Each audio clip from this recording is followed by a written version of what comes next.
Ration की जगह अब मिलेगा डिजिटल रुपया, क्यूआर कोड से मिलेगा अनाज। जानिए क्या बदलने वाला है।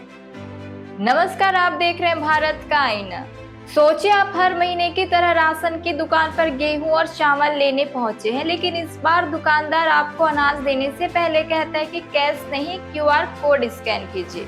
जी हाँ, आपके फोन में सरकार की तरफ से डिजिटल पैसा आया है, लेकिन इस पैसे से आप पेट्रोल नहीं भरवा सकते, मोबाइल रिचार्ज नहीं करवा सकते और बाजार से अपनी पसंद की कोई दूसरी चीज भी नहीं खरीद सकते। सुनने में किसी फिल्म की कहानी जैसा लग सकता है, लेकिन पीडीएस यानी कि सार्वजनिक वितरण प्रणाली में डिजिटल तकनीकी के ऐसे मॉडल को लेकर पायलट स्तर पर चर्चा और प्रयोग सामने आए।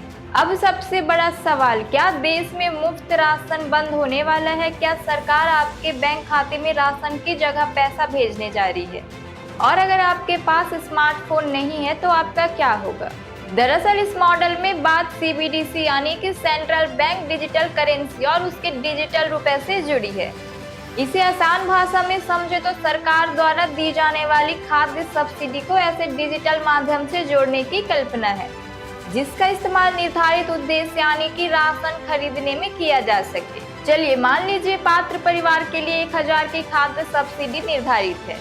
मॉडल के अनुसार ये रकम सामान्य कैश की तरह हाथ में देने की बजाय डिजिटल रूप में उपलब्ध कराई जा सकती है। इसके बाद लाभार्थी अधिकारी राशन दुकान पर जाकर क्यूआर कोड के माध्यम से भुगतान करेगा और बदले में निर्धारित राशन प्राप्त करेगा। यानी डिजिटल पैसा हर जगह खर्च करने के लिए नहीं, बल्कि तय उद्देश्य के लिए इस्तेमाल किया जाएगा। अब सवाल उठता है कि सरकार ऐसा क्यों करना चाहेगी। आइए जानते हैं। तो बता दें कि इसके पीछे सबसे बड़ी वजह बताई जा रही है सब्सिडी के इस्तेमाल को ज्यादा लक्षित और पारदर्शी बनाना। अगर सब्सिडी का पैसा किसी खास उद्देश्य के लिए दिया गया है तो सरकार ये सुनिश्चित करना चाहती है कि इसका इस्तेमाल उसी काम में।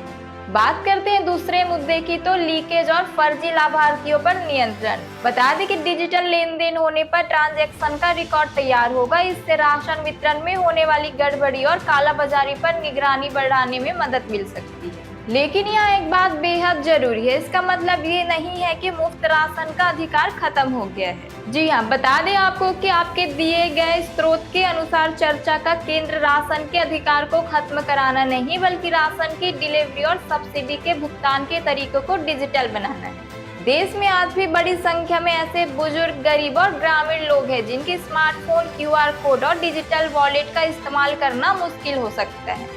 वही बात करते हैं दूसरी चुनौती की, तो वो है इंटरनेट और नेटवर्क। अगर किसी गांव में नेटवर्क नहीं है या फिर सर्वर डाउन है तो राशन लेने वाले व्यक्ति को परेशानी हो सकती है। तीसरी चुनौती है डिजिटल सिस्टम पर निर्भरता। अगर तकनीकी समस्या हुई तो क्या होगा? क्या लोगों को वैकल्पिक व्यवस्था मिलेगी? ऐसे सवालों का जवाब बेहद महत्वपूर्ण होगा। और चौथा मुद्दा है प्राइवेसी और सरकारी नियंत्रण।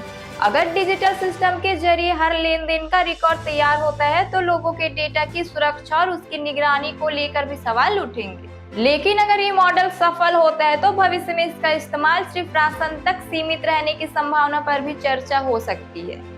उदाहरण के तौर पर खाद्य की सब्सिडी, एलपीजी या फिर शिक्षा से जुड़ी कुछ सब्सिडी को भी निर्धारित उद्देश्य से जोड़ने जैसे मॉडल पर विचार किया जा सकता है। यानी कि आने वाले समय में सरकार की कल्याणकारी योजना में डिजिटल करेंसी और प्रोग्रामेबल पेमेंट की भूमिका बढ़ सकती है। लेकिन यहाँ सबसे जरूरी बात है कि टेक्नोलॉजी गरीबी और जरूरतमंद व्यक्ति के लिए सुविधा बनी, न कि परेशानी। जिस व्यक्ति के पास स्मार्टफोन नहीं है, जिस गांव में इंटरनेट नहीं आता, जिसे डिजिटल भुगतान की जानकारी नहीं है, उसके लिए वैकल्पिक व्यवस्था होना भी बेहद जरूरी है। तो कुल मिलाकर मामला सिर्फ राशन का नहीं, बल्कि ये सवाल भारत की डिजिटल अर्थव्यवस्था, सरकारी सब्सिडी और आम आदमी की सुविधा से जुड़ा हुआ है। क्या राशन सीधे अनाज के रूप में मिलना बेहतर है या फिर डिजिटल माध्यम से सब्सिडी देकर व्यक्ति की आधिकारिक दुकान से अपनी जरूरत के मुताबिक अनाज खरीदने की सुविधा मिलनी चाहिए?